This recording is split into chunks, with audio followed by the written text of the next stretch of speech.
उड़ती हुई कुछ खबरें मिली है कि अगले मास्टर्स की फिल्म का विलन स्पेस गॉडजिला हो सकता है। आज की वीडियो में हम इसी तड़कते फड़कते स्पेस से टपकते गॉडजिला के सौतेले भाई स्पेस गॉडजिला के बारे में बात करेंगे और इसके पावर्स और एबिलिटीज को समझेंगे। तो बिना किसी देरी के उस पालों का ध्यान रखते हुए चलिए इस वीडियो को शुरू करते हैं।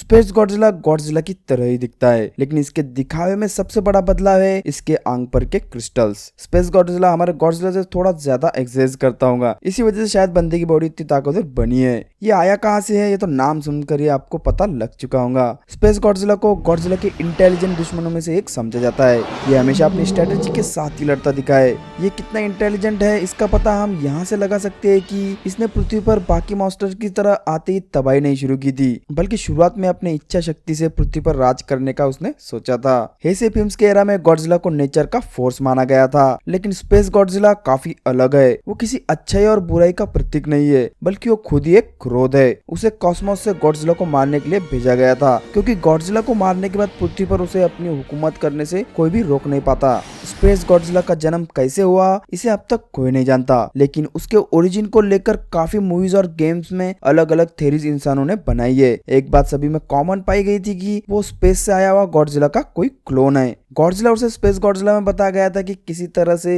गॉडजिला का डीएनए स्पेस में चला गया था, जहां उस डीएनए को किसी ब्लैक होल ने निगल लिया और यहीं से स्पेस गॉडजिला के क्रिस्टल फॉर्म का जन्म हुआ। इसके बाद सवाल ये उठता है कि गॉडजिला तो कभी स्पेस में गया नहीं, फिर उसका डीएनए स्पेस तक कैसे पहुंचा। बोला जाता है कि मोथरा ने 1993 में ना चाहते हुए भी गॉडजिला के डीएनए को स्पेस में पहुंचा दिया था। यहाँ मोथरा पृथ्वी को उल्का से बचाने के लिए स्पेस में गई थी और इसी बात गॉडजिला का मांस का टुकड़ा ब्लैक होल में जा गिरा। और एक वजह यह भी बताई जाती है कि बायोलांटे जो गॉडजिला का ये क्लोन था, अपनी हार के बाद डिसइंटीग्रेट होकर आउटर स्पेस में चला गया था और इसी के साथ उसके बॉडी का एक हिस्सा ब्लैक होल में चला गया, जो आगे जाके स्पेस गॉडजिला के जन्म की वजह भी बना। इंसानों को स्पेस गॉडजिला का पता तब लगा था जब उसने एक नासा के सैटेलाइट को तबाह कर दिया था। पृथ्वी पर आते वक्त रास्ते में उसकी भिड़ंत मोगुरा से हुई, जिसे उसने आसानी से धूल चढ़ा दी थी। पृथ्वी पर आते ही वो पहली बार बर्थ आइलैंड पर उतरा, जहाँ उसने लिटिल गॉडजिला को मारने की कोशिश भी की।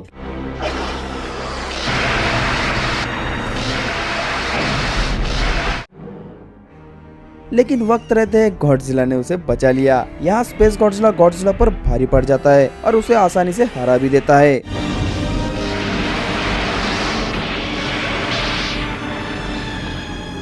मोगुरा स्पेस गॉडजिला को खत्म करने के लिए अपनी पुरानी फाइट खत्म करने के लिए फिर से पृथ्वी पर आता है, लेकिन स्पेस गॉडजिला दूसरी बार भी उस पर भारी पड़ जाता है। आगे जाके गॉडजिला और मोगुरा दोनों युति करते और स्पेस गॉडजिला को मारने में कामयाब हो जाते। स्पेस गॉडजिला गॉडजिला के सबसे पावरफुल दुश्मनों में से एक है। मूवी में उसने गॉडजिला को पहली बार बहुत आसानी से धूल चढ़ा दी थी। आखिर में मोगुरा के साथ मिलकर ही गॉडजिला स्पेस गॉडजिला को हरा पाया था। स्पेस गॉडजिला अपने शरीर से एक अजीब सी एनर्जी छोड़ता रहता है, जिसकी वजह से आसपास इलेक्ट्रिकल टर्बुलेंस होते रहते हैं। गॉडजिला के एटॉमिक ब्रेथ की तरह ही स्पेस गॉडजिला के पास भी एक अटैक है, जिसे कोरोना बीम कहा गया है।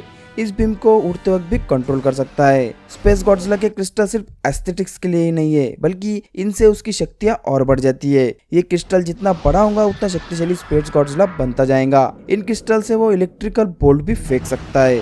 स्पेस गॉडजिला अपने क्रिस्टल की सहायता से भी उड़ सकता है। पृथ्वी पर कई बार वो खुद को उछालते हुए दिखाई दिया है और तब वो ऐसी खड़े पोज में उड़ गया था। मतलब ये भाई तो खड़े खड़े उड़ जाते हैं। उसकी धूम किसी तलवार से कम नहीं। उसके धूम पर जो क्रिस्टल लगे हुए हैं वो इस धूम को और भी खतरनाक बना देते हैं। अपने धूम से वो बड़े से बड़े ऑब्जेक्ट्स को भी उठाकर फेंक पाता है। स्पेस गॉडजिला के पास रीजनरेटिव एबिलिटीज भी है। इतना ही नहीं, वो अपने शरीर को किसी भी हमले से अपने शील्ड के सहायता से बचा सकता है। स्पेस गॉडजिला के पास टेलीकिनेसिस की शक्तियां है। ये शक्तियां उसे किसी भी ऑब्जेक्ट को मूव करने में और उठाने में मदद करती है। इन शक्तियों की सहायता से उसने एक बार अपने बॉडी क्रिस्टल्स को भी बख्शा नहीं था। क्रिस्टल्स का इस्तेमाल वो प्रोजेक्टाइल हथियार की तरह भी कर सकता है। तो चलिए एबिलिटीज की बात तो हमने आप कर ली है, तो आप स्पेस गॉडजिला की कमजोरियां को भी समझ लेते हैं। देखिए, अपरंपार शक्तियां तो सबके पास होती है, लेकिन उसके साथ कुछ ना कुछ कमजोरियां आ ही जाती है। स्पेस गॉडजिला के लिए उसकी भरकम बॉडी और उसके छोटे हाथ हमेशा हैंड टू हैंड कॉम्बैट में परेशानी रहे। इसी वजह से वो अपने फाइट्स में लॉन्ग रेंज हमलों का ही इस्तेमाल ज्यादा करता रहता है। स्पेस गॉडजिला के क्रिस्टल उसके लिए बहुत इंपॉर्टेंट है।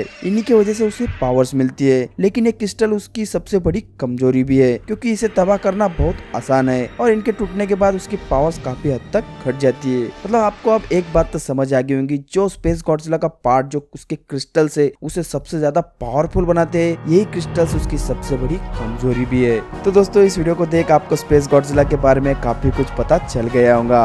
स्पेस गॉडजिला को गॉडजिला वर्सेस कॉन्ग में देखने के लिए आप कितने एक्साइटेड है हमें कमेंट सेक्शन में जरूर बताएं। इस तरह की और गॉडजिला रिलेटेड वीडियोस देखने के लिए हमारे चैनल को सब्सक्राइब जरूर करें और इस वीडियो को लाइक और शेयर करना ना भूले। तो चलिए मिलते हैं आपसे अगले वीडियो में।